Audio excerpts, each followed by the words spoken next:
crois qu'on ne peut pas généraliser. Je crois qu'on ne peut pas dire non, les jeunes, il n'y a plus aucune solidarité chez les jeunes, ou bien dire au contraire, oui, chez les jeunes, il y a toujours beaucoup de solidarité. Je crois qu'on est effectivement dans une société qui est plus individualiste. Mais individualiste, ça ne veut pas dire égoïste.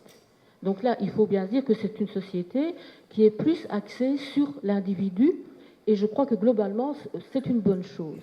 Parce qu'avant, remontons au fin du 19e siècle et pendant tout le 19e siècle, pendant la révolution industrielle, on pouvait se dire que on était un peu obligé d'être solidaire, parce c'était une condition sine qua non de survie. Quand on travaillait dans les usines, quand on travaillait dans les charbonnages, les personnes âgées, par exemple, eh bien, elles n'avaient pas beaucoup de solutions. Elles avaient 3 solutions. Ou bien elles étaient prises en charge par leur famille, ou bien elles étaient placées dans un hospice, hein, et l'hospice, il était quand même réservé aux vieux pauvres, ou bien elles se suicidaient. Il y avait beaucoup de suicides chez les personnes âgées à cette époque-là. Et donc, petit à petit, il y a eu cette solidarité suite à des luttes, notamment aux luttes ouvrières, qui s'est mise en place et qui a fait que les individus sont devenus beaucoup plus sujets, je dirais, de droit. Et on va de plus en plus loin. Certains même revendiquent, par exemple, l'individualisation des droits.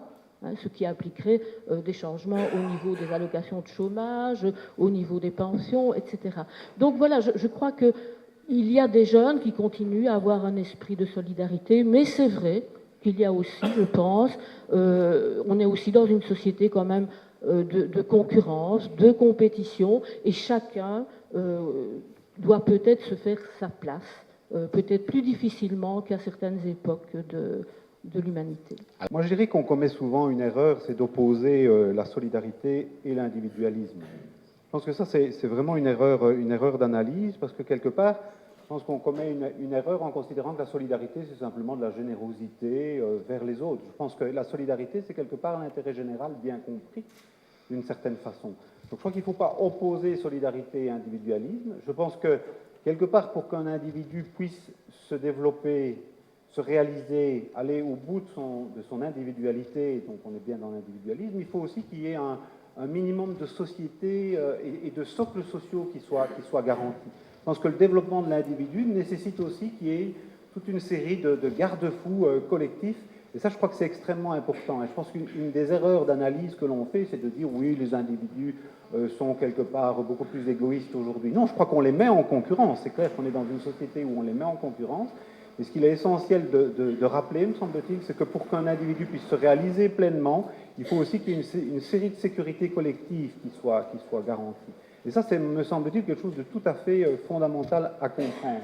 Et à l'heure d'aujourd'hui, moi je trouve qu'il y a des dérives inquiétantes dans nos sociétés, où nos sociétés sont de moins en moins sociétés et de plus en plus de grands marchés, où justement on met en concurrence les individus, les nations, les systèmes de sécurité sociale. On pourra en reparler tout à l'heure. On est en train, dans notre Europe, de mettre en concurrence les systèmes de sécurité sociale. Donc je crois qu'il faut vraiment, et je dis en tant qu'homme de gauche, ne pas opposer la solidarité et l'individualisme. Donc je pense que les deux notions peuvent très bien coexister. Et je ne crois pas tellement que les gens sont moins solidaires aujourd'hui qu'avant. Simplement, ils perçoivent peut-être moins directement l'élément de solidarité. Mais on est pourtant globalement dans une société où la solidarité est de plus en plus essentielle, parce qu'on est dans une société qui l'est d'ailleurs, je l'ai dit, de moins en moins société, et où vraiment il y a une minorité de gens qui, pour le moment, mettent en place des dispositifs de domination d'une majorité de gens. Je crois qu'il serait important, pour faire image, que les 99% se rendent compte qu'ils doivent être solidaires et qu'ils ont des intérêts communs, et des intérêts communs très importants.